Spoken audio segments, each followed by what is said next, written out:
আসসালামু আলাইকুম দর্শক। জাতীয় নাগরিক পার্টির দুই শক্তিমান নেতা হাসনাত আবদুল্লাহ এবং সার্জিস আলম হঠাৎ কেন দুর্নীতি দমন কমিশন দুদকে গেলেন? কি এর মধ্যে রহস্য?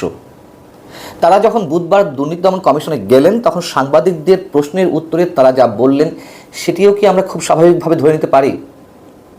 সাংবাদিকদের প্রশ্নের জবাবে হাসনাত আবদুল্লাহ বললেন যে আমরা কিছু অভিযোগ নিয়ে দুর্নীতি দমন কমিশনে এসেছি, আমাদের অভিযোগগুলো আমরা লিখিতভাবে জানিয়েছি। আচ্ছা, এটা তো কোনো স্মারকলিপি নয় যে স্মারকলিপি দিতে প্রতিষ্ঠানের প্রধান বরাবর দিতে হবে কিছু ফর্মালিটিজ আছে, তা তো নয়। ইটস ভেরি কনফিডেন্সিয়াল, অতি গোপনীয় সব কিছু বলে দিলে তো একটা গোপনীয় রইল না। তাছাড়া দুর্নীতিবাজরা সতর্ক হয়ে যেতে পারেন। বেশ ভালো কথা। প্রথম কথা হচ্ছে, তারা কি সত্যি সত্যি অভিযোগ জানাতে গিয়েছিলেন? আর যদি গিয়ে থাকেন সেটি কি কোনো ব্যবসায়ীর বিরুদ্ধে, কোনো সরকারি কর্মকর্তার বিরুদ্ধে, নাকি আওয়ামী লীগের কোনো রাজনীতিকের বিরুদ্ধে, অথবা বিএনপি জামাতের রাজনীতিকের বিরুদ্ধে? আওয়ামী লীগের দুর্নীতিবাজ রাজনীতিবিদরা তো সব পলাতক, যদিও বা কেউ দেশে থাকেন তারা গা ঢাকা দিয়ে আছেন। বিএনপি জামাতের কোনো দুর্নীতিবাজ ব্যক্তির বিরুদ্ধে তারা অভিযোগ জানাতে যাবে? বিষয়টি হতেও পারে, নাও হতে পারে। তার চেয়ে আরও বড় একটি বিষয় আমার সন্দেহের মধ্যে রয়েছে, অনেকে মনে করছেন, সে প্রসঙ্গে পরে আসছি। তারা যে সরাসরি চেয়ারম্যানের সঙ্গে দেখা করলেন দুদকের, আমাদের অভিজ্ঞতা বলে আর কোনো রাজনৈতিক দলের নেতারা এইভাবে অভিযোগ জানাতে গিয়ে সরাসরি চেয়ারম্যানের সঙ্গে দেখা করেছেন? চেয়ারম্যান সেই সুযোগটি দেন? অথবা সাধারণ মানুষের কথা শোনার জন্য কি চেয়ারম্যান বসে থাকেন? এখন তারা তো শক্তিমান নেতা, যে কোনো মন্ত্রী, এমপি বা উপদেষ্টার চেয়ে তাদের শক্তি অনেক বেশি, তারা হয়তো গেছেন। কিন্তু প্রশ্ন হচ্ছে যে তারা কি এভাবে না গেলেও যেতে পারতেন না? অভিযোগ যদি জানাতেই হয়, লিখিত অভিযোগ, তারও তো কিছু নর্মস আছে, ফর্মালিটিজ আছে। ডেস্ক আছে, সরাসরি উপপরিচালক, পরিচালক পর্যায়ের কর্মকর্তা রয়েছে সংশ্লিষ্ট বিষয়ে, দুদকে মহাপরিচালক পর্যায়ের কর্মকর্তারা রয়েছেন, তাদের সবাইকে পাশ কাটিয়ে সরাসরি চেয়ারম্যানের সঙ্গে দেখা করতে হবে? অনেকের কাছে এই বিষয়টা আনইউজুয়াল মনে হচ্ছে, অবশ্যই আনইউজুয়াল। এবং যে বিষয়টা বলছিলাম যে রহস্য অন্য কোথাও থাকতে পারে কিনা, কোনো ব্যবসায়ীর বিরুদ্ধে যদি কথা বলছি, অভিযোগ জানাতে গিয়ে থাকেন, আসলে কি সেই ব্যবসায়ীকে কথিত দুর্নীতির জালে আটকাতে কোনো ব্যবস্থা নিতে তারা গিয়েছিলেন?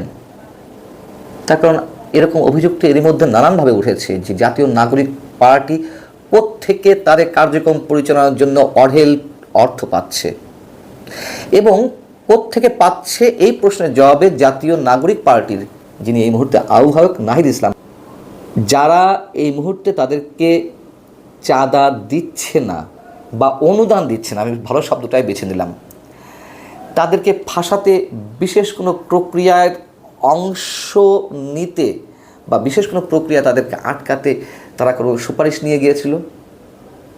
অথবা উল্টোটাও যদি হয়, তার কারণ এর আগে আমরা জানি ট্রান্সপারেন্সি ইন্টারন্যাশনাল বাংলাদেশ টিআইবির নির্বাহী পরিচালক ডক্টর ইফতেখারুজ্জামান ওপেন প্রকাশ্যে এমন অভিযোগ করেছেন যে সমন্বয়কদের অনেকে, ছাত্র নেতাদের অনেকে দুর্নীতি দমন কমিশনে খবরদারি করছেন। তারা খবরদারি করে অনেকের বিরুদ্ধে যে চলমান তদন্ত রয়েছে, অনেক দুর্নীতিবাজ রাজনীতিক কিংবা অন্যান্য পর্যায়ের কর্মকর্তা, সাবেক সরকারি কর্মকর্তা, এমন ব্যক্তিদের ক্ষেত্রে যাতে তদন্ত না হয় তার জন্য সুপারিশ যাচ্ছে, তদন্ত থামিয়ে দেওয়া হচ্ছে। কেন থামিয়ে দেওয়া হচ্ছে? স্বার্থটা কোথায়? মোটা অঙ্কের টাকার দেন দরবার। এবং জাতীয় নাগরিক কমিটির এই যে ছাত্র নেতারা, এখন তো তাদেরকে ছাত্র বললে ভুল হবে না সম্ভবত, তারা যে নানানভাবে দুর্নীতিতে জড়িয়ে পড়ছে, নানান ধরনের চাঁদাবাজিতে জড়িয়ে পড়ছে, এগুলো তো ওপেন সিক্রেট। তো সেই ধরনের কোনো তদন্ত থামাতে কি সার্জিস আলম বা হাসনাত আবদুল্লাহ দুর্নীতি দমন কমিশনে গিয়েছিলেন? এখন যদি প্রশ্ন করি যে তাদের তো অনেক ক্ষমতা, যদি দুর্নীতির বিরুদ্ধে অভিযান চালাতে বা সুপারিশ করতে বা ব্যবস্থা নিতে কোনো অনুরোধ তাদের থেকেই থাকে, তারা তো ফোনে বলতে পারতেন। কেন ফোনে বললেন না? এর আগে বলেছি যে কারোর মাধ্যমে লিখিত অভিযোগ জানাতে পারতেন। মোদ্দা কথা, তাদের এই যাওয়াটা একেবারেই স্বাভাবিক কিছু নয়। হয় তারা এমন কোনো দুর্নীতি তদন্ত থামাতে তারা সরাসরি গিয়েছেন, চেয়ারম্যানের সঙ্গে দেখা করেছেন, অথবা কাউকে ফাঁসাতে সরাসরি চেয়ারম্যানের সঙ্গে দেখা করেছেন। তার কারণ তারা কোনো ধরনের নিয়ম নীতি মানেননি। লিখিত অভিযোগ দেওয়ার জন্য আলাদা ডেস্ক আছে, বক্স আছে, তারপরেও নানান পর্যায়ের কর্মকর্তা রয়েছেন।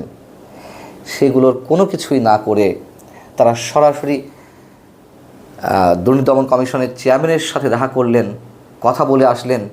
এটা মোটেই স্বাভাবিক কোনো বিষয় নয়। এখন হয়তো আমরা জানতে পারবো না যে কী জন্য তারা গিয়েছিলেন। হয়তো কখনো যদি আমাদের কপাল ভালো হয়, আমরা সত্যটা জেনে যেতেও পারি। অনেক কিছুই তো কোনোভাবে ফাঁস হয়ে যায়। তবে যেভাবেই তারা যান না কেন, বিষয়টি অবশ্যই রহস্যপূর্ণ। এর মধ্যে স্বাভাবিক কিছু নেই, এটুকু নিশ্চিত করে বলা যায়। আল্লাহ হাফেজ, ভালো থাকুন সবাই।